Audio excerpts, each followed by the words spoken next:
You get up in the morning. You move a little slower. You tell yourself it is probably just age. Maybe you feel winded carrying groceries. Maybe your legs feel heavy on the stairs. Maybe you bruise more easily, or a simple cold drains you for weeks now. None of that feels dramatic, and that is exactly why it gets missed. In adults over 65, subtle changes in energy, balance, weakness, and recovery time get blamed on aging, when sometimes the body is waving a small, quiet flag. Not a scream, a signal. And one of the simplest ways to catch that signal is with a blood test most people have already had, but almost nobody truly understands. It is called a complete blood count, or CBC. This one test can reveal problems with oxygen delivery, immune activity, hidden blood loss, and clotting risk, all before those problems become impossible to ignore. I will show you the one number inside a CBC that most seniors never think to ask about, even though it can be one of the earliest clues that something deeper is going on. Do not skip ahead because each reason builds on the last one. Before we go further, I am Dr. Kevin Adewala, and on this channel, we break down health information in a way that is clear, calm, and actually useful in real life. If you care about staying strong, independent, and informed as you get older, keep watching all the way through and consider subscribing so you do not miss what comes next. Here is what we are covering today. What this test actually measures. Why certain changes matter more after 60. What symptoms those changes quietly create. And why so many people brush them off until a small issue becomes a much bigger one.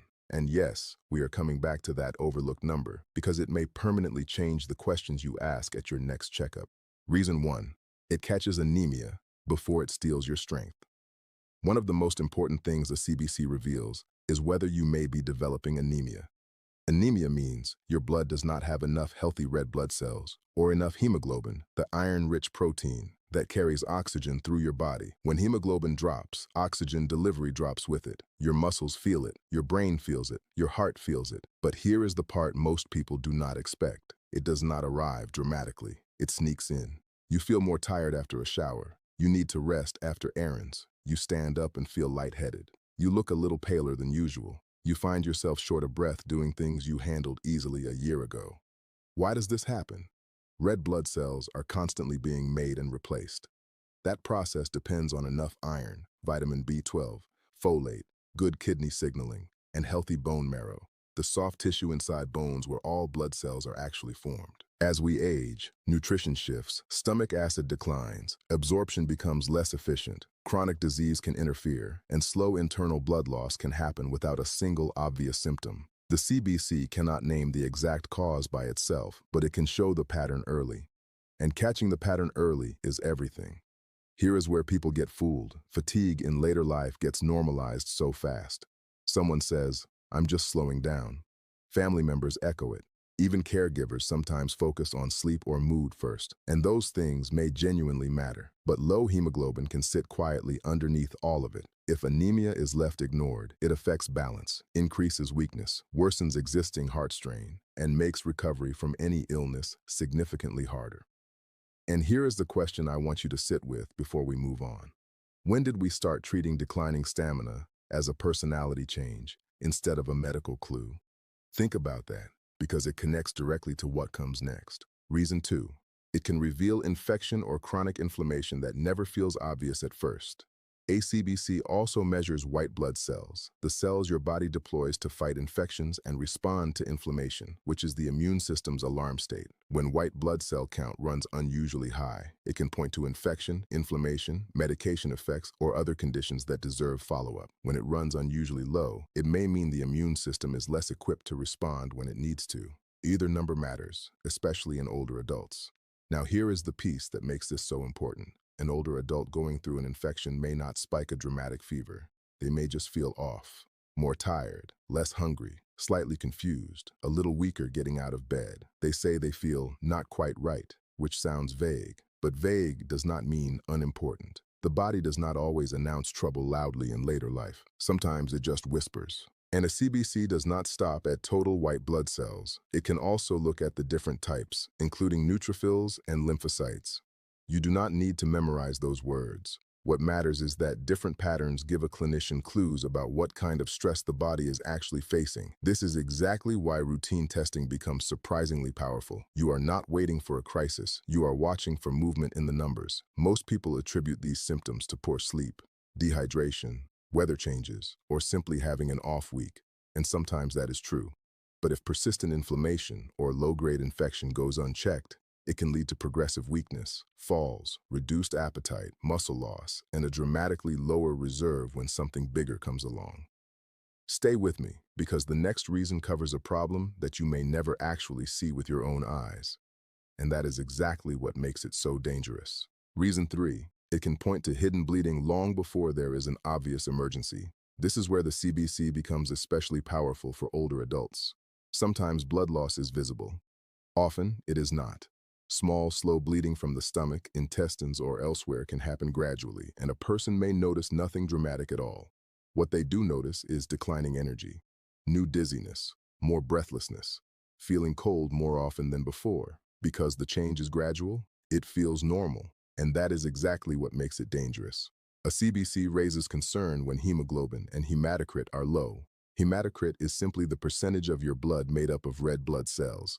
If that percentage drops, it can support a picture of anemia or ongoing blood loss. It does not confirm the cause on its own, but it signals that the body may be losing or failing to adequately replace red blood cells. And that signal deserves a real conversation, not a reassuring wave.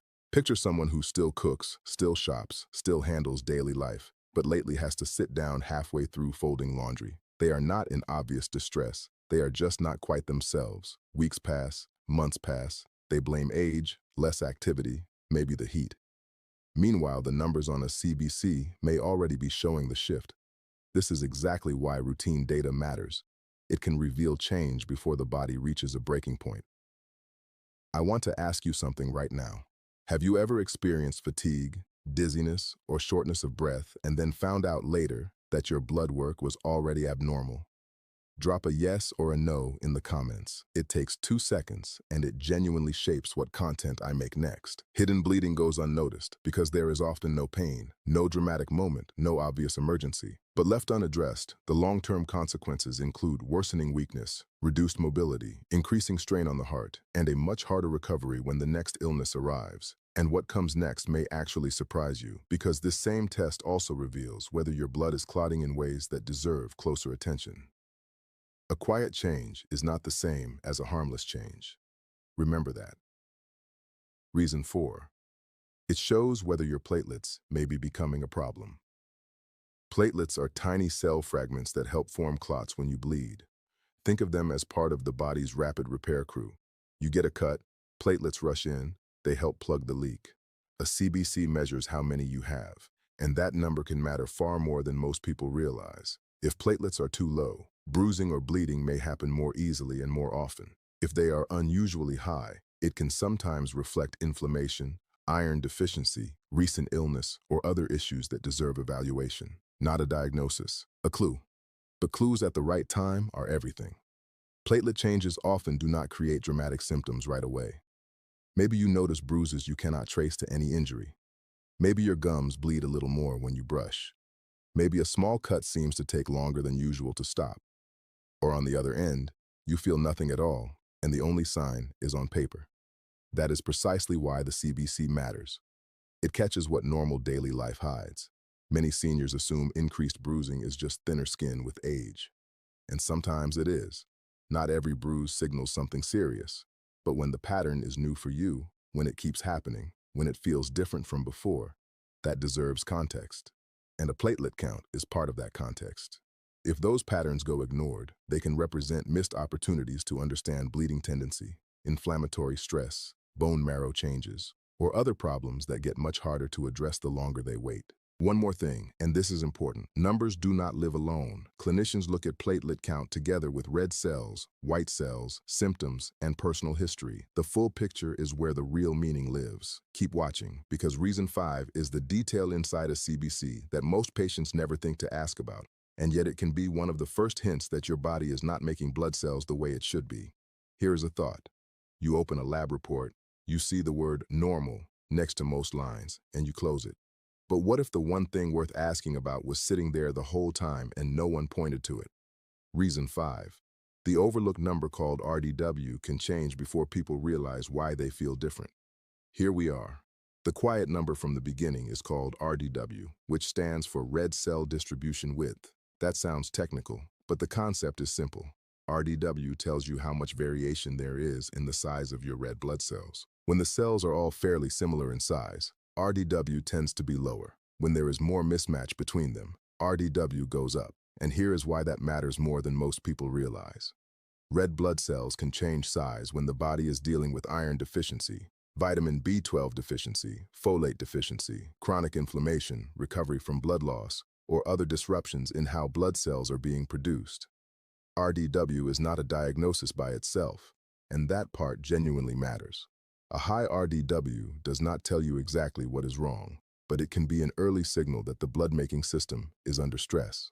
And most people never ask about it because they have never heard of it. They scan the report for anything flagged high or low, feel relieved when most lines look fine, and move on. But trends matter. Combinations matter. Context matters. Here is a real example. Hemoglobin may still be sitting close to normal, while RDW is already drifting upward. That can be a signal to look deeper, especially if someone is also feeling more tired, mentally foggy, colder than usual, or less steady on their feet. You see how subtle this becomes? The body is already shifting before the symptom turns loud, and the CBC, when read carefully, can catch that shift before it becomes a crisis. Here is a scenario most people recognize. Someone says, "I'm functioning, so I must be fine." They are still doing most things, still independent, still getting through the day. But everything takes more effort now. They recover more slowly. They need more rest between basic tasks. They stop doing the things they used to enjoy, one by one, and they call it getting older. But sometimes it is not age driving that change. Sometimes it is low oxygen delivery, depleted nutrient stores, silent inflammation, or slow blood loss quietly reshaping the body's performance, 1 week at a time. The real power of a CBC is not that it gives you one magic answer. It is that it reveals a pattern early enough for the right follow-up questions to begin. That is the win. Not panic, not self-diagnosis, awareness. If those early clues are ignored for months or years, smaller problems grow into weakness, falls, frailty, heart strain, hospital visits, and a deeper loss of independence than most people ever imagined for themselves. And that brings us back to the promise from the very beginning. The overlooked number was RDW. Not because it tells the whole story, but because it captures the deeper lesson of everything we covered today. Health changes begin quietly. One number shifts, then another. The body starts adapting in ways you can feel but cannot explain. And if no one looks closely, the explanation gets delayed until it becomes much harder to address. Also, one practical note. When your clinician recommends it, compare your results over time. A single lab report is a snapshot.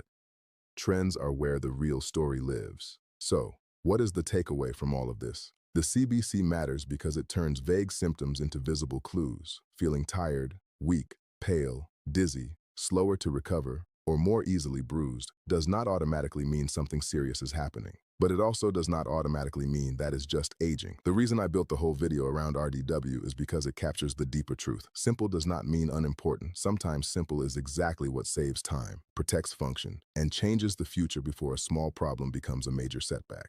If you take one thing from this video, take this. Do not normalize gradual changes in energy, balance, breathlessness, bruising, or recovery. And do not assume your blood work is meaningless just because the test sounds routine. Your action today is simple.